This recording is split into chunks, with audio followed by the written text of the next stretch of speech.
राज्य शैक्षणिक संशोधन व प्रशिक्षण परिषद महाराष्ट्र पुणे यांच्यामार्फत 2022-23 या वर्षासाठी पुनर्रचित सेतू अभ्यासक्रम आपल्याला आलेला आहे आणि त्याची सुरुवातीला पूर्व तयारी सेतू अभ्यासक्रमाची पूर्व चाचणी आपल्याला पाहायची आहे.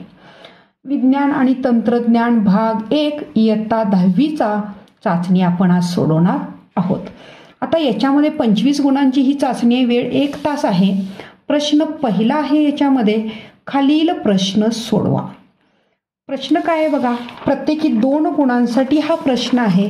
प्रश्न आहे आकृतीमध्ये दाखविल्याप्रमाणे, इथं आकृती आपल्याला दाखवलेली आहे आणि या आकृतीमध्ये दाखविल्याप्रमाणे स्वराली R मीटर त्रिज्या असलेल्या वर्तुळाकार मैदानाच्या कडेवर बिंदू A पासून म्हणजे ह्या बिंदूपासून B बिंदूपर्यंत ती चालते. स्वरालीने कापलेले अंतर आणि तिचे झालेले विस्थापन यांचे गुणोत्तर किती? आता A पासून B पर्यंत गेलेली स्वराली ती अशी जाऊ दे किंवा अशी जाऊ दे, दोन्ही प्रमाणे गेलेली आहे.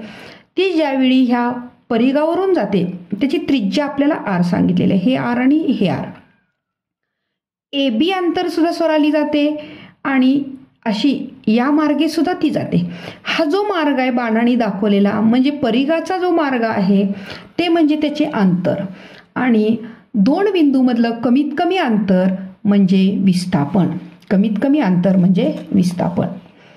आता इथं बघा कापलेले अंतर जे आहे स्वरालीनं कापलेले अंतर म्हणते मी, अंतर म्हणजे हे या परिघावरनं गेलेले. आता कापलेले अंतर बरोबर अर्धवर्तुळाचा परिघ येणार आहे. आता अर्धवर्तुळाच्या परिघाचं सूत्र काय? पाय R. आता विस्थापन आपल्याला जे आहे, विस्थापन म्हणजे त्या 2 बिंदूमधलं कमीत कमी अंतर. 2 बिंदूमधलं कमीत कमी अंतर आहे आणि AB हे अंतर आहे. AB हा व्यास आहे आणि त्रिज्या R आहे म्हणजे व्यास किती आला? 2R. आपल्याला गुणोत्तर काय सांगितलंय? अंतरात आणि विस्थापन यांचे गुणोत्तर किती? अंतर भागिले विस्थापन. अंतर किती आहे? पाय R आणि विस्थापन 2R. पाय R भागिले 2R. R कॅन्सल झाले आणि किती आलं गुणोत्तर? पायास 2 असं आलेलं आहे. पाय इज टू 2. याच्यानंतरचा यातला दुसरा उपप्रश्न आहे शास्त्रीय कारण लिहा. शास्त्रीय कारण लिहायचं आहे. काय लिहायचं आहे बघा की संयुजा नेहमी पूर्णांकात असते. संयुजा नेहमी पूर्णांकात असते. नेहमी शास्त्रीय कारण लिहित असताना आपण 2 मुद्दे कमीत कमी लिहायचे असतात. हाच 2 गुणांचा प्रश्न आहे. आता संयुजा म्हणजे काय हे आधी आपल्याला माहिती पाहिजे. संयुजा म्हणजे मूलद्रव्याची संयोग पावण्याची क्षमता म्हणजेच संयोग होत असताना दिल्या जाणाऱ्या किंवा घेतल्या जाणाऱ्या इलेक्ट्रॉनची संख्या होय. संयुजा म्हणजे एखाद्या मूलद्रव्याशी संयोग पावण्याची क्षमता असते. म्हणजेच काय तर संयोग पावत असताना दिल्या जाणाऱ्या किंवा घेतल्या जाणाऱ्या इलेक्ट्रॉनची संख्या. दुसरा मुद्दा आहे यातला इलेक्ट्रॉनची संख्या नेहमीच पूर्णांकात असते. इलेक्ट्रॉन अर्धा इलेक्ट्रॉन पाव इलेक्ट्रॉन असं कधी आपण म्हणत नाही. 1 इलेक्ट्रॉन दिला, 2 इलेक्ट्रॉन दिला, 3 इलेक्ट्रॉन दिले असं आपण म्हणतो. तर इलेक्ट्रॉनची संख्या नेहमी पूर्णांकात असते म्हणून संयुजा ही नेहमी पूर्णांकातच असते. आता पुढचा तिसरा प्रश्न काय आहे बघा, खालील आम्लांचे तीव्र व सौम्य आम्ल असे वर्गीकरण करा. तीव्र आम्ल आणि सौम्य आम्ल असे वर्गीकरण आपण करत असताना तीव्र आम्ल कुठली कुठली आहेत बघा. HNO3 नायट्रिक आम्ल, HCl हायड्रोक्लोरिक आम्ल हे तीव्र आम्लांची उदाहरणं आहेत. आणि सौम्य आम्ल कार्बोनिक आम्ल आणि ॲसिटिक आम्ल. कार्बोनिक आम्ल आणि ॲसिटिक आम्ल. आता याच्यानंतर बघा पुढचा जो प्रश्न आहे चौथा उपप्रश्न, जर आरसे एकमेकींना समांतर ठेवले तर आरशात किती प्रतिमा मिळतात? आरसे एकमेकांना समांतर ठेवले तर आरशात किती प्रतिमा मिळतात? आता इथं n बरोबर आपल्याला चौकट दिलेली आहे, त्याच्या खाली चौकट दिली -1. आता n बरोबर 360 अंश भागिले a. 360 अंश भागिले a वजा 1. a म्हणजे काय तर आरशामधील कोन, 2 आरशामधील कोन. आता आरसे समांतर ठेवल्यानंतर त्या 2 आरशामधला कोन हा 0च असतो, 0 अंश असतो आणि मग 360 अंश म्हणजे भागिले 0, ए म्हणजे 0 आहे, भागिले 0 वजा 1. आता शून्याची क्रिया भागण्याची आपण करत नाही, उत्तर इन्फिनिटी येतं म्हणजे असंख्य. आणि इथं आरशे समांतर असतील तर आरशात असंख्य प्रतिमा मिळतात. आरशे समांतर असतील तर आरशात असंख्य प्रतिमा मिळतात. खालील ओघतक्ता पूर्ण करा. पुढचा उपप्रश्न आहे. याच्यामध्ये कार्बनची अपरूप दिलेली आहेत, एक स्फटिकी आणि दुसरं अस्फटिकी. दुसरं अपरूप जे आहे ते अस्फटिकी अपरूप आहे.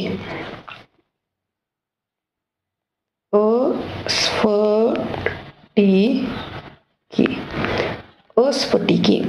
आता इथं बघा स्फटिकीमध्ये कोण कोण आहे तर हिरा, हिऱ्यानंतर ग्रॅफाइट,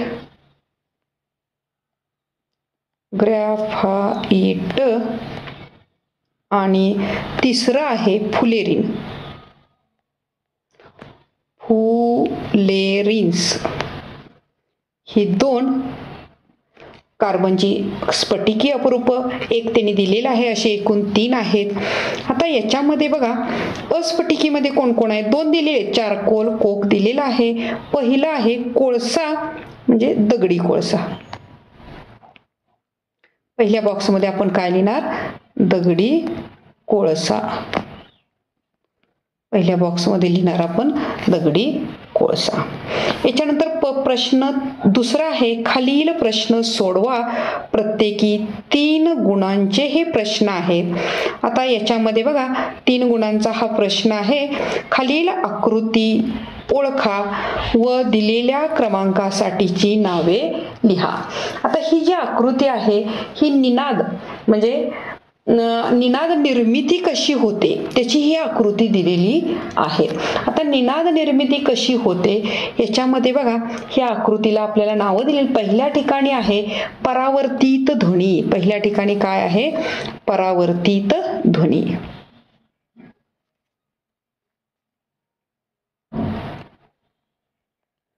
परावर्तित ध्वनी इथं 1 दिलेलं आहे त्यांनी. इथं दुसऱ्या ठिकाणी आता इथं ध्वनी निर्मिती इथं होणार आहे. इथं काय आहे, गायक. इथं गायक आहे. आता गायकापासून निघालेला हा ध्वनी परावर्तित होऊन आलेला आहे, तो कुठपर्यंत येणार, श्रोत्यापर्यंत येणार. इथं चौथ्या ठिकाणी काय आलं, श्रोता. आणि इथं थेट येणारा आवाज हा इथनं जाणारा जो थेट आवाज आहे आणि थेट येणारा इथं तिसऱ्या बॉक्समध्ये लिहायचं, थेट येणारा आवाज किंवा थेट येणारा ध्वनी. थेट येणारा ध्वनी, ध्वनी,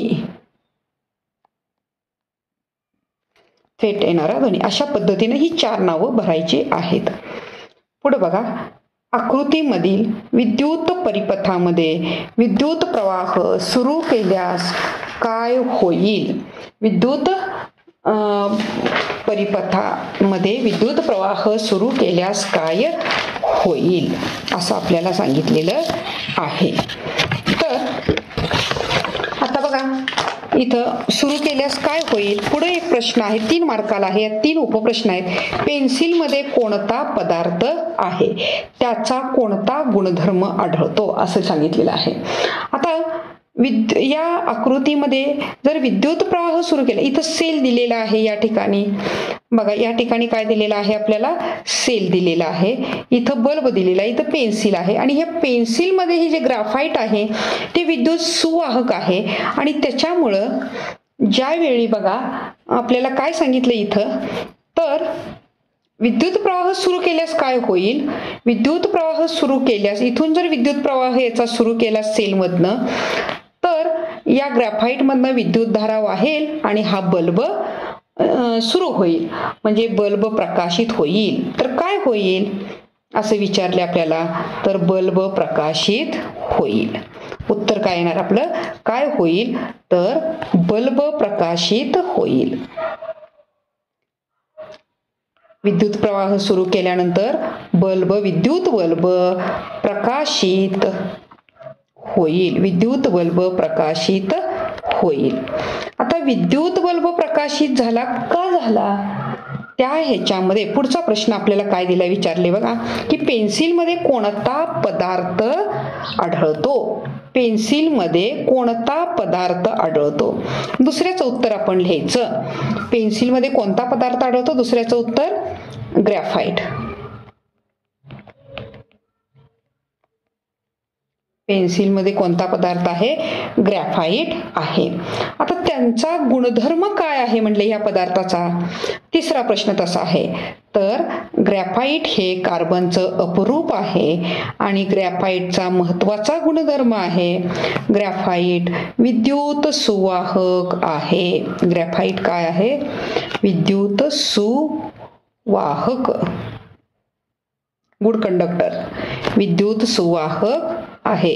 ग्रॅफाइट काय आहे, तर विद्युत सुवाहक आहे.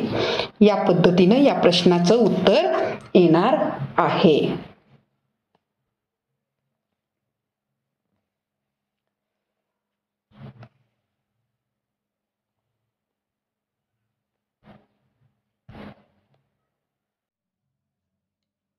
पुढचा उपप्रश्न आहे, स्फटिक जल म्हणजे काय ते सांगून स्फटिक जल असणारे क्षार व त्याचे उपयोग लिहा.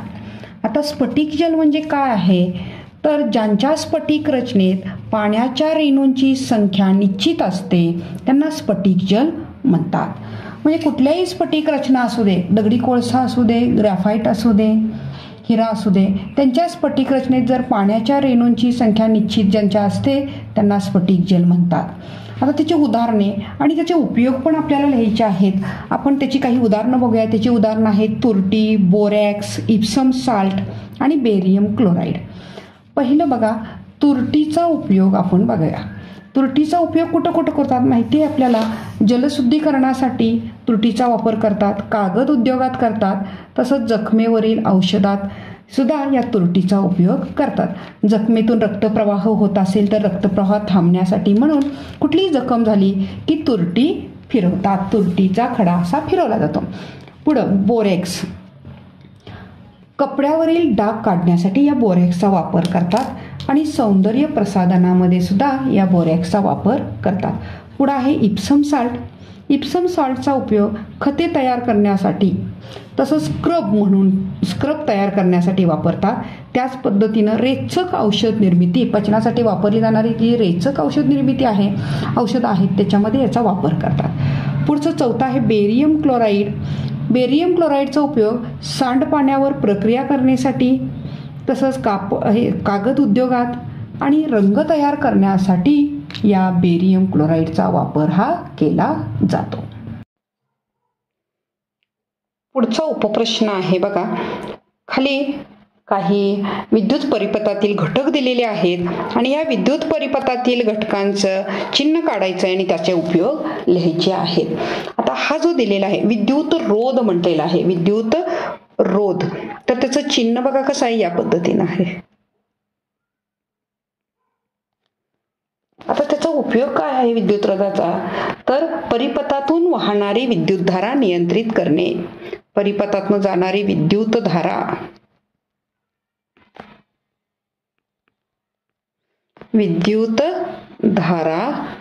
नियंत्रित करणे.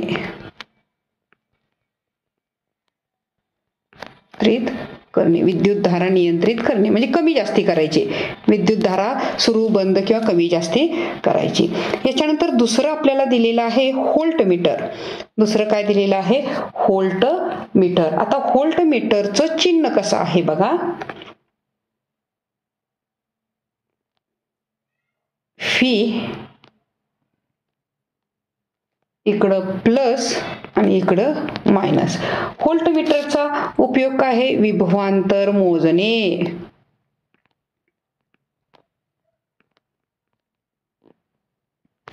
विभवांतर मोजणे, व्होल्ट मीटरचा उपयोग आहे विभवांतर मोजणे. पुढं तिसरं दिलेलं आहे आपल्याला विद्युत दिवा. विद्युत दिवा, आता विद्युत दिव्याचं चिन्ह आपण काढायचं बघा.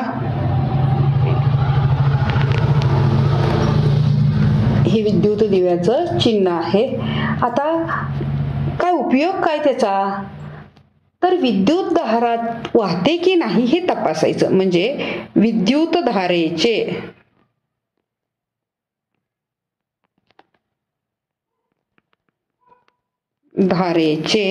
वहन तपासणे. विद्युत धारेचे वहन तपासायचं. विद्युत धारेचे वहन तपासायचं.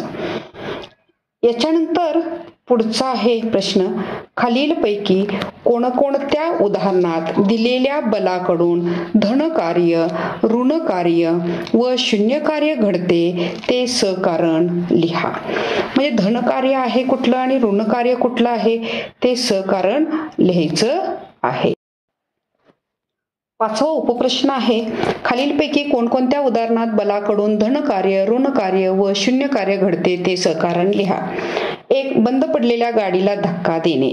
बंद पडलेल्या गाडीला धक्का देत असताना बल लावलं आपण पाठीमागणं तर गाडी पुढेच दिसते, पुढे जाणार आहे, म्हणजे हे धन कार्य आहे. धन कार्य. आता धन कार्य का आहे, तर बल ज्या दिशेनं आहे त्याच दिशेनं विस्थापन आहे. कारण बल आणि बलामुळे होणारं जे विस्थापन आहे ते एकाच दिशेने आहे. बलामुळे होणारे विस्थापन एकाच दिशेत आहेत.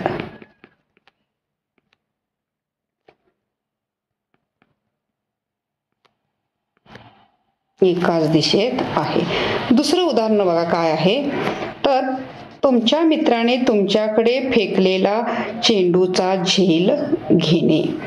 आता इथं बल एका बाजूने लावतो आणि विस्थापन एका बाजूला होतं, म्हणून हे ऋण कार्य आहे. म्हणून हे काय आहे, ऋण कार्य आहे.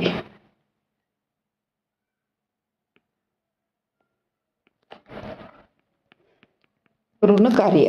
आता ह्याचं कारण काय लिहायचं, तर लावलेलं बल व बलामुळे झालेले विस्थापन विरुद्ध दिशेत आहेत. व बलामुळे झालेले विस्थापन यांची दिशा कशी आहे, विरुद्ध.